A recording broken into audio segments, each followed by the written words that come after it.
第21章，满月的夜晚，同样是梦境占卜，但克莱恩这一次看到了更多的场景。第一幕依旧是那个狭小、黑暗、肮脏的房间和熟睡在高低床上铺的伊恩·赖特。第二幕则是两人同时去过的那个下水道，伊恩蹲于泽瑞尔残缺不全的尸体前方，伸手摩挲着那2排白森森的牙齿，取下了其中一颗。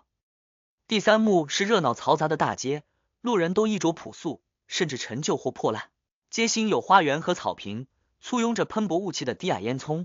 穿老旧大衣、戴圆顶帽子的伊恩警惕张望，进入了距离街心不远的电报局，斜对面是商场般的蒸汽地铁入口。画面飞快变淡，直至透明。克莱恩睁开双眼，食指缓敲起青铜长桌边缘，做出了初步的判断。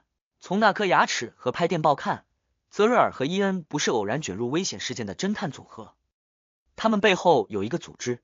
应该可以确定第三幕场景对应着哪里。克莱恩没急着深入分析，因为他并不想在灰雾之上待太久。离开属于愚者的那张高背椅，他来到侧方角落，从之前送入这里的纸袋内翻找出了莫尔索的非凡特性。拖着那果冻般的深红色物品，克莱恩重新坐下，书写了一条新的占卜语句。对应的魔药名称默念之中，他一手握住那团非凡特性，一手拽着有占卜语句的纸张，借助冥想进入了沉眠。灰蒙迷幻的梦境里，那位衣着华丽到浮夸、脸庞瘦削有胡茬的大使先生又一次出现于克莱恩的眼中。他拿着一瓶深红色的液体，对莫尔索道：“喝下它，喝下这瓶猎人魔药，你就能主宰兹曼格党。当然，金钱也是不可缺少的。罗塞尔大帝曾经说过，一手大棒，一手胡萝卜猎人。贝克兰德是大都市。”莫尔索微皱眉头，疑惑反问：“在他这个文盲的认知里，猎人是属于野外，属于动物的。”那位中年大使呵呵一笑道：“最大的都市，也是最大的黑暗丛林，在这里，每个人都有2重身份，一是猎物，一是猎人。再弱小的猎人也是猎人，也可能伤害到强大的猎物。去吧，加入这场盛大的狩猎吧。”画面碎开，化作无数光影。克莱恩低头望向手里的那团深红色非凡特性，无声自语道：“原来是猎人魔药，难怪莫尔索那么能打，还使用了淬毒的吹剑，难怪他能追索到我这里。不过，他似乎并没有真正地理解猎人的精髓，没预设陷阱，没使用武器，没发挥相应的特长。这一方面是因为他不知道我也是非凡者，而且还是序列8的非凡者，有所轻视。另一方面也说明他服食魔药并不久。猎人途径同时被元婴第4王族索伦家族和福萨克帝国统治者艾因霍恩家族最近200-300年才出现的隐秘组织铁血十字会掌握着，加上衣物风格，那位大使的身份几乎可以确定。英蒂斯共和国的高级外交官，驻鲁温王国大使，不知道他想拿到的那件重要物品会是什么。思绪翻滚间，克莱恩用灵性包裹自身，往下急坠。刚回到房间内，他立刻警惕地审视四周，没有发现任何异常的变化。呼，克莱恩无声吐了口气，对明天下午准时召集塔罗会成员们又多了点信心。他翻找出在蒸汽列车上买的贝克兰德地图，寻找着地铁沿线的电报局，距离街心不远的电报局。贝克兰德目前也就几条地铁线，克莱恩很快就确定了3处目标，一个在西区，一个在圣乔治区，一个在东区与贝克兰德桥区域交汇的地方。他回想了下梦境里大多数行人的穿着打扮和阶层定位，得到了最终的答案。第3处，东区与贝克兰德桥区域交汇的地方。有的时候，解读启示也需要丰富的现实知识和相应的推理能力。克莱恩自嘲一句，来到书桌附近，在之前书写的那段陈述后又添加了一句，让纸张上的内容变得更加丰富。我不知道伊恩·赖特的下落，发现泽瑞尔的尸体后，我就再也没有见过他。不过，我通过自身的渠道得知，伊恩·赖特曾经出现于白朗姆街的电报局。写完之后，克莱恩并没有折叠收起纸张，也没有用灵性将它点燃，而是任由它摊开于书桌上，肆意地展现着自身的内容。深深凝望了一眼，克莱恩返回床边，脱衣睡觉。紧闭的窗帘外，红月钻出了层云，光辉皎洁，圆满无缺。希尔斯顿区一栋房屋内，与修分开睡觉的福尔斯突然坐起，伸出双手捂住了自己的脑袋。他还算不错的脸庞已扭曲到了极点，狰狞的仿佛一个恶魔。福尔斯按住2侧耳朵，不断在床上翻滚，似乎正对抗着虚幻的呓语。他的额头一滴滴汗水沁出，他的手背一根根青筋暴突，他的身体时而绷紧，时而滚动，原本有着戏谑和慵懒味道的淡蓝色眼眸充满了痛苦，在那瞳孔的深处，似乎有无数的光影在变化，在层叠。不，福尔斯终于忍耐不住，发出了低沉的惨叫。他的双手也不再捂住耳朵，转而抓扯头发，似乎要以疼痛对抗疼痛。身体扭曲的蠕动了好几分钟，福尔斯终于停止了下来。他松开双手，看到那一把一把的微卷褐发，虚弱的自嘲一笑道：“我欺骗了修，我告诉他每个满月的一语对我并没有什么坏的影响。至少掉头发是个很严重的问题。”福尔斯艰难靠坐起来，望向半遮住窗户的帘布，透过缝隙看见了外面那轮梦幻般的绯红圆月，一次比一次严重，下一次会不会因此而失控？福尔斯低语了一句，再也无法抑制平时深埋在心里的软弱。他试过将那根能让人借助灵界进行传送的手链和本身分开，但这已无法换来满月一语的消失。他试过服用镇定剂，试过诵念蒸汽与机械之神的尊名，试过某些仪式魔法，可都没能改变他逐渐滑落往深渊的现状。如果能听懂那一语在说什么就好了。我希望明白的死去，而不是糊涂的被下葬。也许晋升序列8之后会听得更清楚一点，但是我从未遇见过有人卖戏法大师的配方。福尔斯怔怔望着窗外，眼眸被月华染上了一层红色。周一清晨，睡得并不安稳的克莱恩早早醒来，翻身下床。他走向书桌位置，准备拉扯帘布，打开窗户，让光和外面的风同时进来。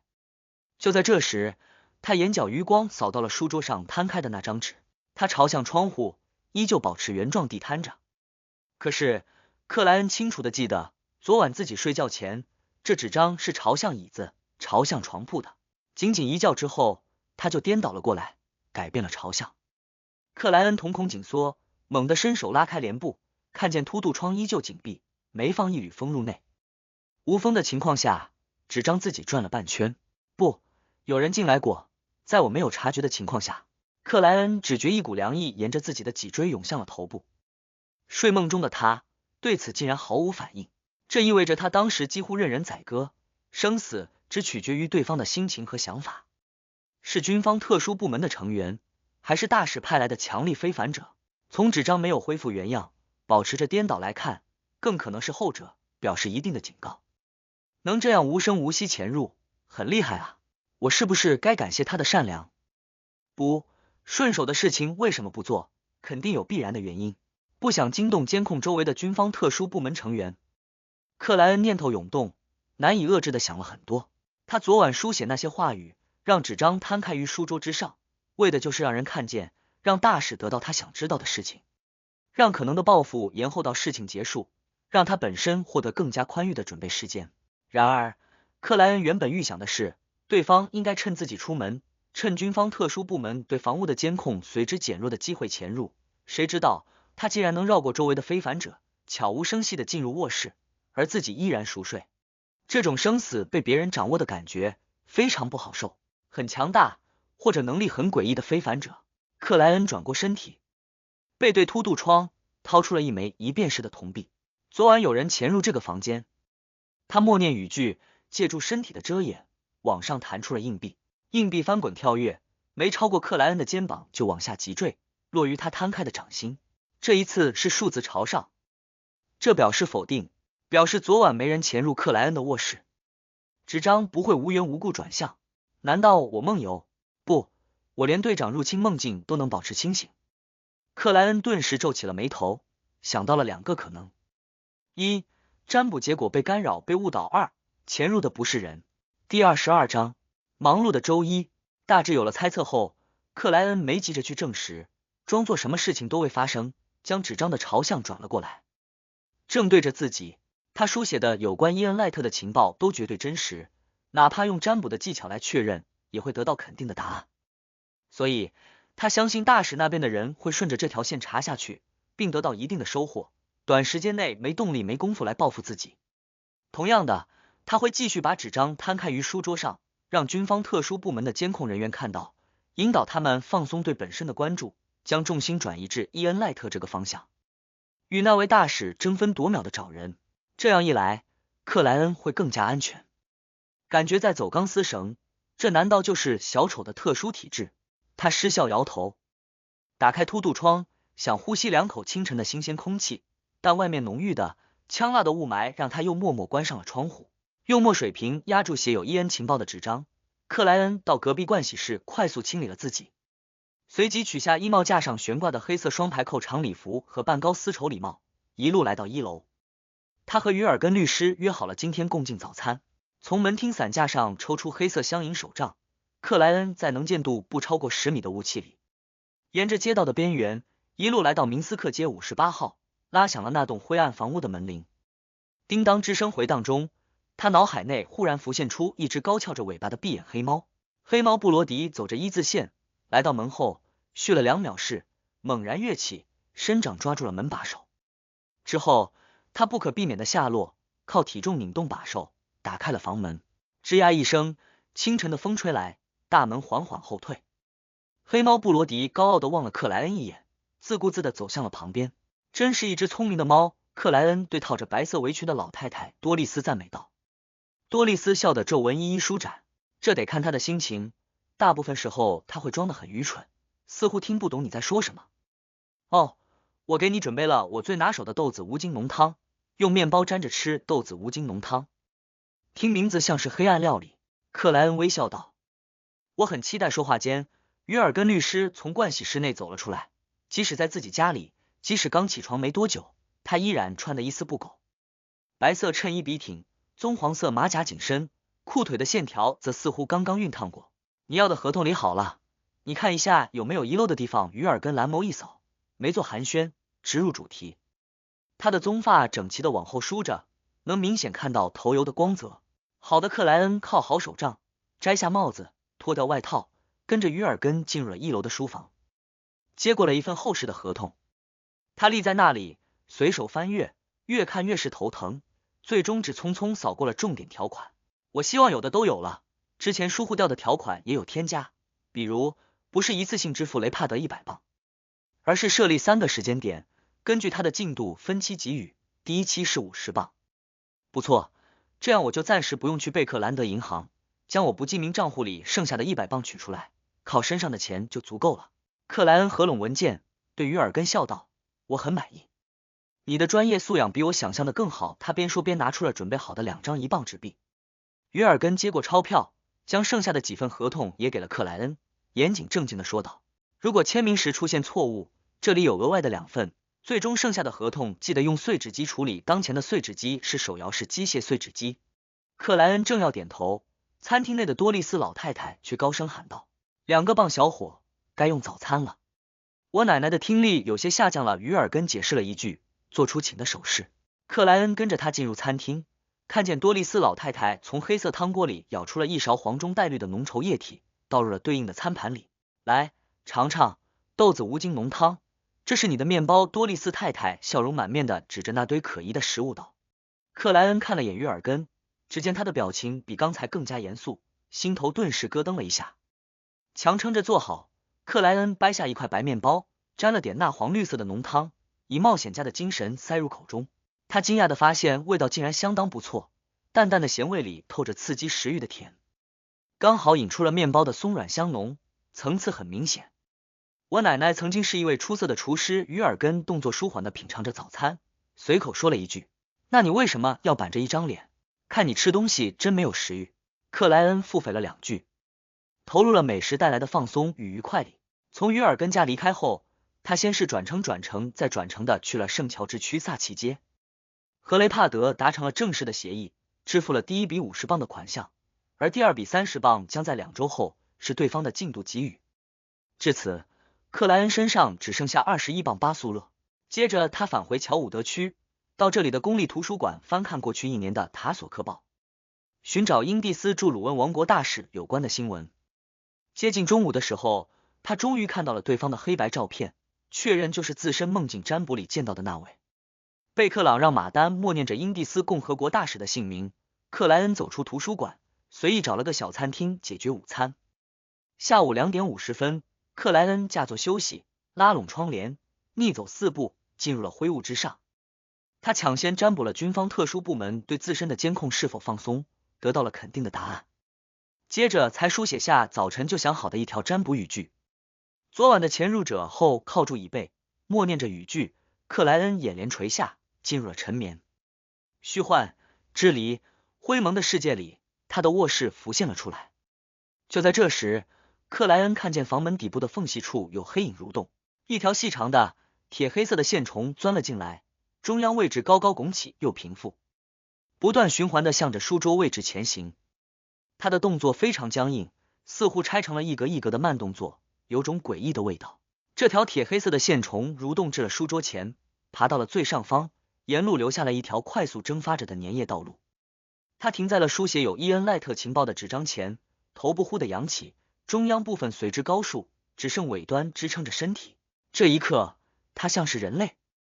审视了一阵，这铁黑色的线虫推动起纸张转向，接着原路返回，消失不见。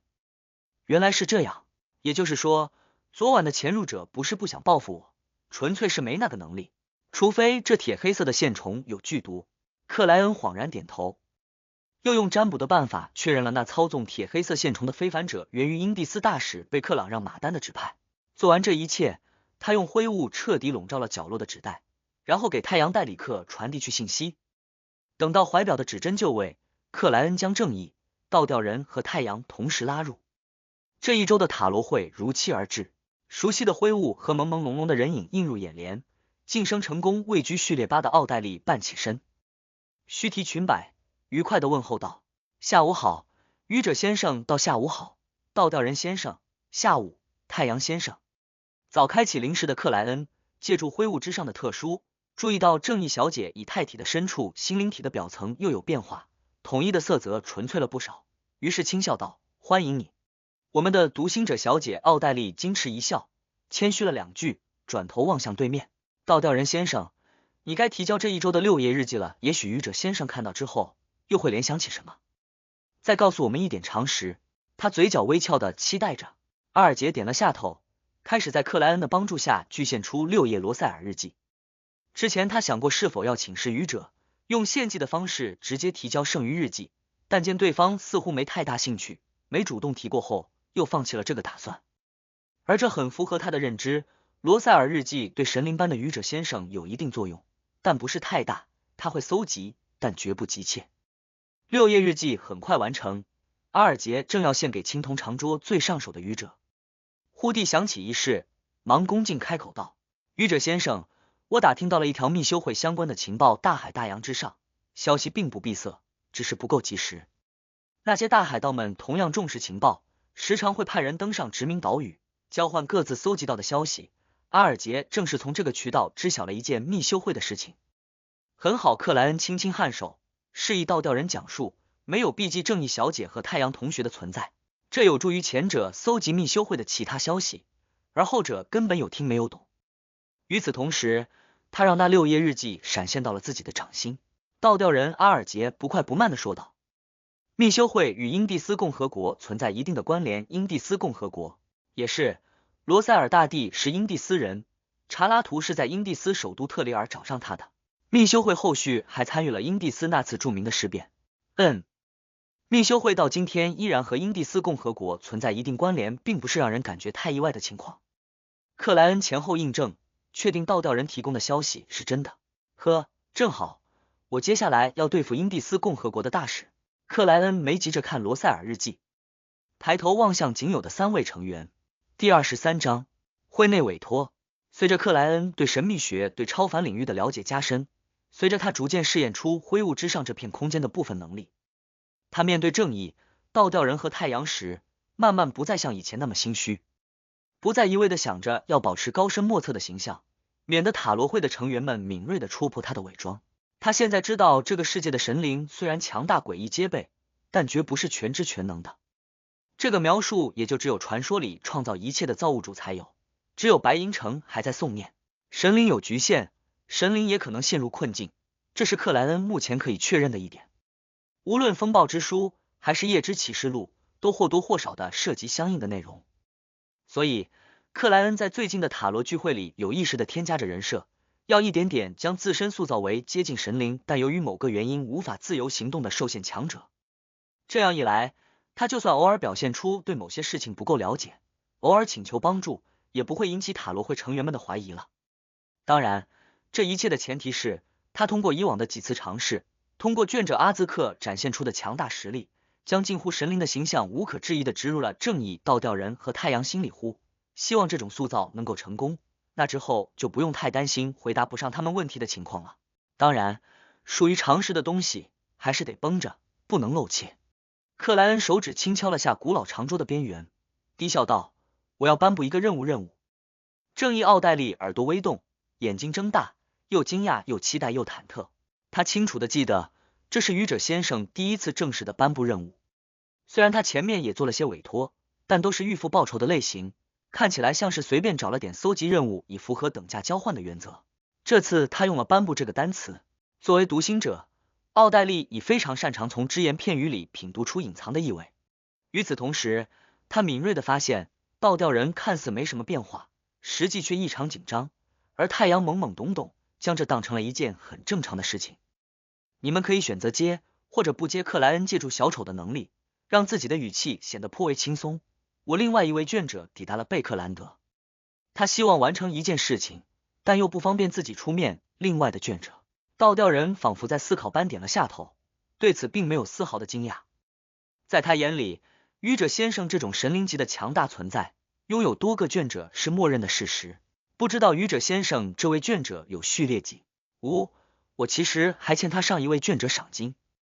虽然愚者先生的报酬是由倒吊人支付，他也看不上金钱，但我当时确实是抱着求助的心态祈祷的，而且飓风中将是那位卷者杀掉的。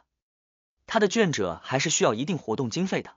正义奥黛丽略有点心虚的想着，坦白的讲，在他眼里，3万金镑加一个大众职员确实属于巨额财富，可也就那样，不会对他的生活造成太明显的影响。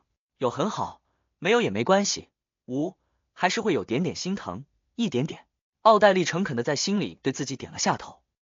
作为暂时还未真正成年的少女，不提大众职员，即使剩下的那3万金镑，她其实也没有绝对的主导权，只能根据父亲霍尔伯爵的安排，买了贝克兰德军火集团的些许股份，投资了一家力图将铁甲舰部分技术引入商用船舶领域的公司。这让他最终拿到的可以作为零花钱的赏金只有5000镑，不过他的固定年金收益在原本的 1.5 万镑到 2.5 万镑水准上提升了至少2000镑。见正义等人没有说话，克莱恩颁布出了任务。他要完成的事情是刺杀英蒂斯共和国驻鲁文王国大使。贝克朗让马丹刺杀英蒂斯共和国大使。正义奥黛丽一下没能控制住自己，愕然反问道：“这是会引起两国纷争，甚至爆发战争的行为。作为一个合格的贵族小姐，她最先想到的是国际关系。至于愚者先生不亲自动手的问题，她觉得理所当然。哪有总是帮下属做事的大人物？王国在拜朗东海岸的战争失败后，也没见国王陛下亲自出征，顶多换一个将军，重新派出部队。据说国王陛下倒是挺想自己出征的，但被贵族和大臣们给拦了回去。倒吊人阿尔杰对这个任务只是微有诧异，他的关注点在另外的部分。愚者先生果然还无法深入的干涉现实世界，我的猜测是正确的。不知道他对建立了联系的我们能影响到什么程度，可以轻松剥夺生命。略有点自得的阿尔杰逐渐发散开思绪，太阳戴里克则听得两眼茫然。英蒂斯共和国是什么？大使又是什么？这拼凑般的巨人语很奇怪啊。克莱恩环视一圈，保持着刚才那轻松的态度道：“你们谁愿意接受这个任务？想要获得什么报酬？让我没有原因的去杀一个无辜者，我无法说服自己。而且这很可能导致一场灾难，源于战争的灾难。”想要举手的正义奥黛丽出现了犹豫。就在这时，倒吊人嘿了一声道：“我听说这位贝克朗大使同时也是英蒂斯共和国在王国的情报头子，他暗中支持着流血的游行，策划了一些破坏贵族与富豪关系的事件，并且大量传播谣言，煽动民众与政府对立。他似乎看出了正义的犹豫，详细描述了贝克朗的阴暗面。接着他补充道：“我不清楚这位大使是否为非凡者，但许多线索表明，他很可能是。他身边有不少非凡者，隶属于英蒂斯情报机关的非凡者，而这个部门长期受到元王族索伦家族的影响，掌握着猎人途径的前面部分序列，而且两国是否会爆发战争，只取决于双方上层想不想打。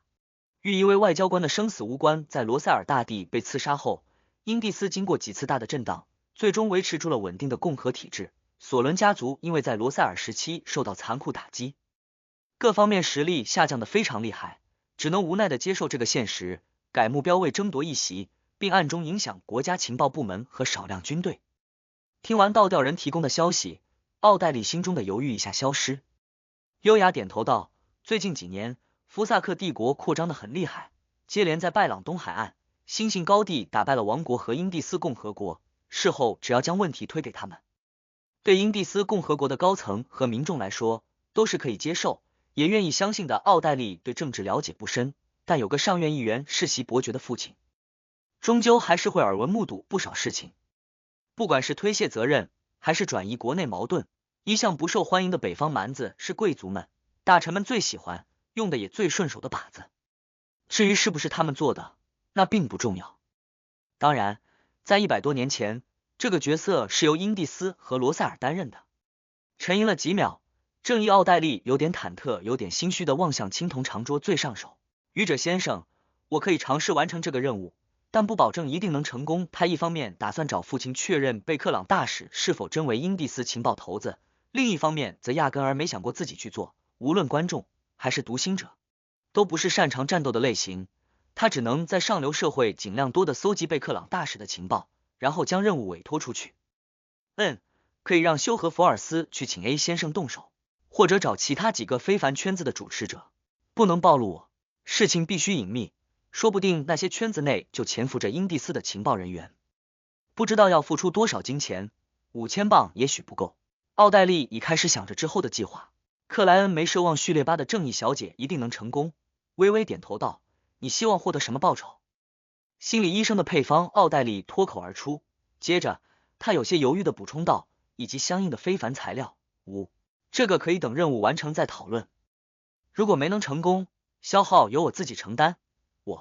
我还欠您的卷者一份赏金。原来赏金给了正义小姐1万金镑啊，对半分有5000镑。笼罩着灰雾的克莱恩思考了几秒钟贝克朗大使究竟值多少的问题，最终认为他肯定比飓风中将麒麟格斯贵。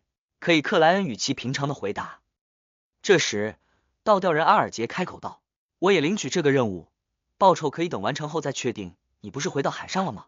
奥黛丽诧异问了一句。我不在贝克兰德，不表示我没办法刺杀贝克朗大使。阿尔杰笑笑道，没做正面的解释。旁边的太阳戴里克一直没能融入这个话题。克莱恩颔首同意道。好，他旋即将目光投向了手中的罗塞尔日记。第24章序列2。10月29日，密修会的首领扎拉图再次拜访了我，并没有提到具体的事情，只是随意的聊了会天。我无法猜测他真实的用意，他似乎只是想加强双方的沟通和对彼此的了解。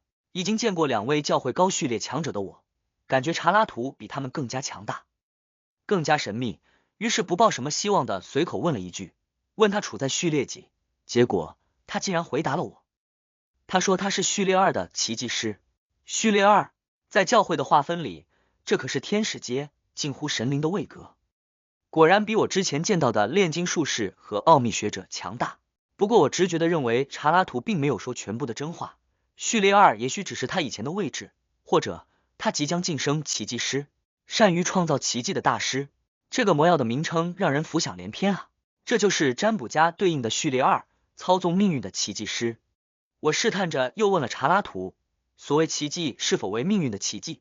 占卜家途径是否属于逐渐了解命运、掌握命运、操纵命运的途径？查拉图略过了第一个问题，他告诉我，命运只是占卜家途径的一部分，甚至不属于主体，真正代表命运的途径是怪物。他为此举了几个例子，都是怪物序列的魔药名称：序列7幸运者，序列5赢家，序列2先知，以及序列顶端的那个1水银之蛇，这又称命运之蛇。这是我知道的第一个序列1，完全戳中了我。据我所知，怪物途径应该是被生命学派掌握着，这个学派似乎还有药师途径的部分序列，他们主张绝对理性世界，灵的世界和物质世界的三重划分。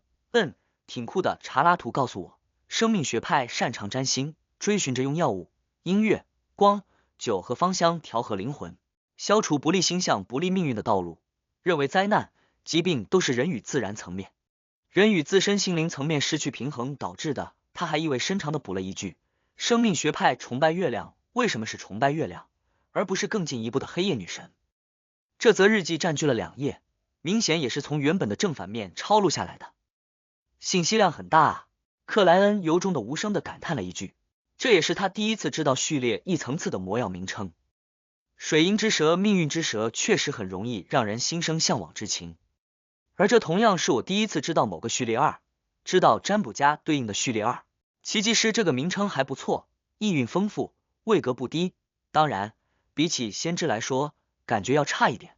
命运只是占卜家途径的一部分，甚至不是主体，我得记住这一点，时刻对照着审视自身，不能走偏到命运那边，这可能会导致扮演失败。扎拉图的话前后印证着看，没什么问题，怪物途径才是真正的命运之路。先知原来是序列2，这么想想，我以前也算知道一个序列2。克莱恩的目光虽未移开纸面，但却认真思考起自身序列链条的事情。因为占卜家和小丑2份魔药的消化体验，因为从窥视命运、敬畏命运到略微预知命运，却依旧对命运感觉无奈的演变发展，他逐渐将本身非凡途径的核心精髓等同于在命运上的深入。如果不是这则日记，他很可能会以此为前提去理解和扮演之后的序列。至于查拉图是否撒谎的问题，克莱恩目前能肯定的一点是，怪物途径绝对是命运序列，这符合他从职业者内部资料上看到的描述，也符合他早就听说的魔药名称先知。既然有了一个命运序列，占卜家途径大概率就不会与对方重复，这会造成某种程度上的重叠，与当前各个序列表现出来的各有差别的特点不一致。所以克莱恩倾向于相信查拉图的话，倾向于相信命运只是占卜家途径的一部分，甚至不属于主体。这2页日记的价值对现在的我不可估量。炼金术士和奥秘学者应该是通识者途径的高序列，从罗塞尔的语气看，他们肯定不属于序列2和序列1，也就是说，一个序列4，一个序列3，暂时无法确定谁是序列4，谁是序列3。克莱恩收回思绪，翻动日记，往下阅读。至于生命学派为什么只崇拜月亮，不信仰象征绯红之月的黑夜女神，他碍于相应情报不多，无法深入思考。第3页日记是罗塞尔发明实用型蒸汽机的心路历程，他一下担心被人打压，一下害怕成果被大人物夺取，字里行间都透露出别人要迫害他的意思。想不到自认为时代主角的罗塞尔大帝也有这么忐忑、这么忧虑的一面。克莱恩动了下嘴角，翻到了第4页日记。4月18日，玛蒂尔达怀孕了，这是预料之中的事情。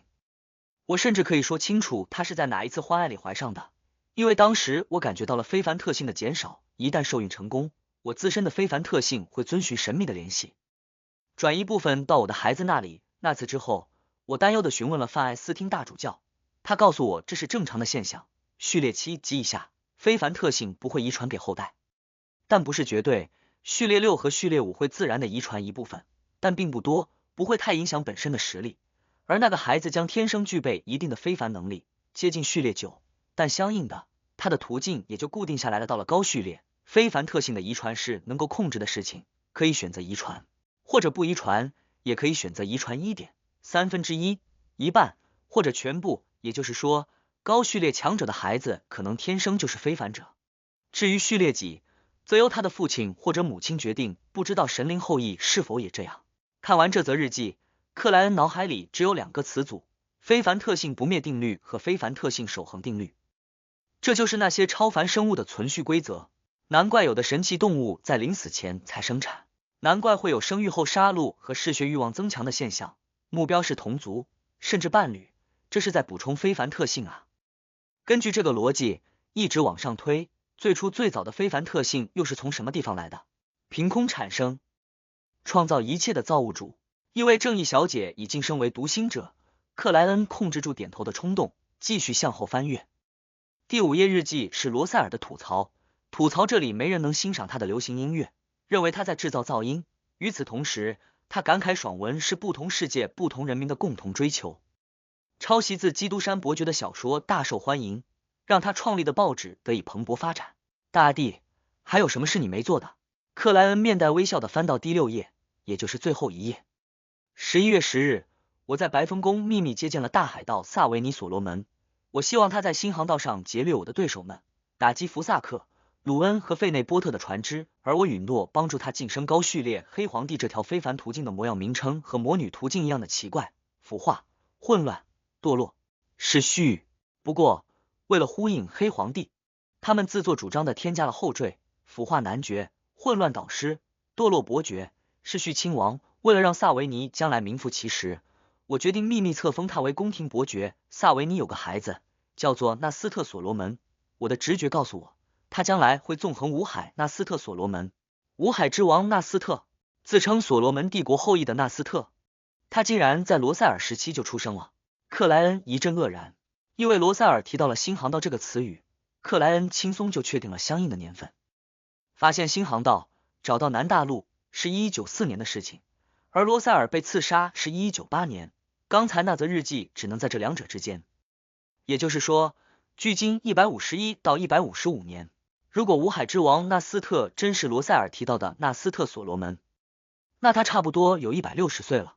这是由于另外的原因，还是高序列者本来就会获得一定的寿命延长？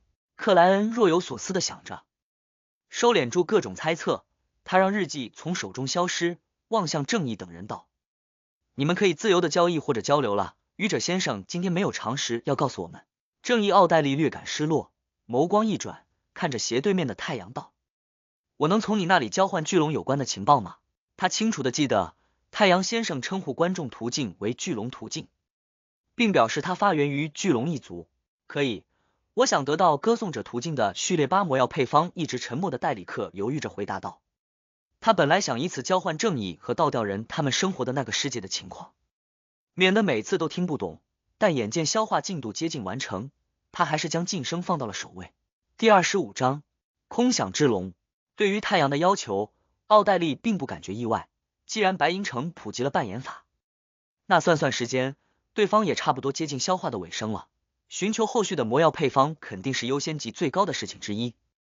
不知道歌颂者要怎么扮演？每天唱诗，遇见战斗躲到一边，用歌声为同伴带去勇气和力量，或者先祝福自己，再提着钉锤长剑往前冲锋。不知道这会不会带来歌唱能力的提升？如果可以，那绝对是出色的歌唱家或者歌剧演员。奥黛丽饶有兴趣的瞎想着，故意没急着表态，以示自身的为难，免得太阳临时再加价。这不属于他家教的内容，也不是非凡圈子聚会时学到的东西，纯粹是他晋升读心者后自己琢磨出来的技巧。我会尽快为你找到歌颂者途径对应的序列8魔药配方，但不是今天，你能够接受吗？奥黛丽斟酌着说道，随即望了古老长桌最上手一眼。我们可以请愚者先生做见证。这时克莱恩笑笑道，正义小姐，或许我可以替你支付奇光人配方。奥黛丽顿时眼睛一亮，幅度小而快地点头道，没有问题。那我又该拿什么和您交换呢？我暂时没想好。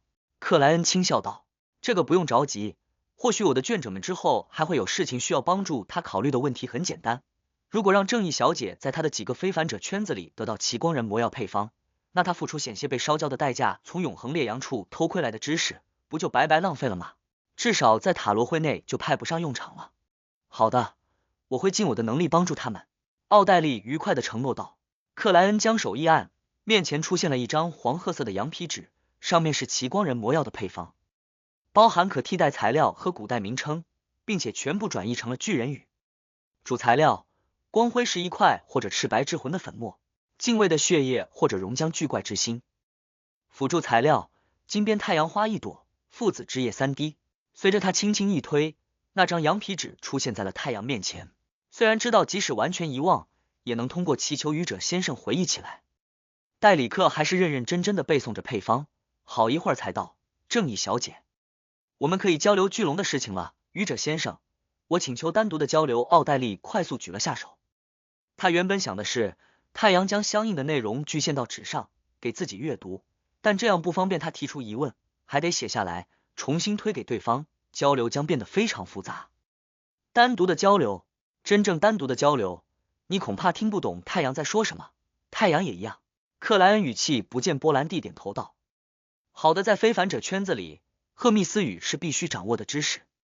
古赫密斯语属于能够学到且比较受欢迎的内容，巨人语、巨龙语、精灵语等就相对小众，没几个懂。话音未落，克莱恩屏蔽了倒吊人，让他既看不到又听不见。阿尔杰对巨龙的情报有一定的兴趣，但没到愿意付出代价去旁听的地步，于是保持住沉默，安静的等待。见愚者先生做出可以开始交流的手势，太阳戴里克沉默几秒，组织了下语言道：巨龙一族是巨人王庭的死敌，他们都长得像放大的蜥蜴，通体覆盖着不同颜色的鳞片，四肢粗壮有力，翅膀宽大的足以带动他们的巨型身躯快速飞行。是天空的统治者，他们有的拥有火焰吐息，有的能驾驭闪电，有的会带来腐蚀，有的则可以制造冰霜，但这都不是巨龙一族的主流。数量最多的巨龙是以巨龙之王安格尔威德为代表的心灵之龙，源于心灵之龙的非凡途径就是观众，在白银之城，我们一般称呼它为巨龙途径。对于类似的交易，戴里克最早是准备照搬通识课的历史教材，但发现正义小姐、倒吊人先生和自身似乎不在一个世界后，他逐渐认识到了那些白银城常见历史的价值，所以他这次只提巨龙，不讲巨人、精灵、异种、不死鸟、吸血鬼等相关的情报。巨龙之王安格尔威德，这和教会典籍里记载的一致。奥黛丽轻轻颔首，礼貌的没有打断太阳讲述。戴里克回忆着教材道：当时巨龙一族最强大也最可怕的就是巨龙之王安格尔威德，他又被称为空想之龙。除此之外，他的儿子阿勒苏霍德也是笼罩着天空，俯视着大地或海洋的著名强者，他的称号是噩梦之龙。关于空想之龙班格尔威德，有这样的传说：他所想象的物品必将巨现而出，他所幻想的国度必将降临于物质世界，他所宣称的未来必将上演，成为现实。旁听的克莱恩忽地皱起了眉头，如果不是正义奥黛丽正专心致志地倾听太阳的话语，肯定能发现他的异常，即使隔了浓浓的灰雾。刚才的描述让他想到了封印物008，宣称的未来必将上演，特点有些吻合啊。克莱恩往后靠住椅背，看似更加放松，实际愈发专注。空想之龙很酷炫啊，这就是神灵的表现吗？奥黛丽听得眼眸晶亮，又亢奋又期待。戴里克停顿了几秒，继续说道：他的儿子噩梦之龙阿勒苏霍德同样可怕，他能支配每个生物的心灵，让他们按照自己的意志行事，而这些生物很难察觉，认为那就是他们真实的想法。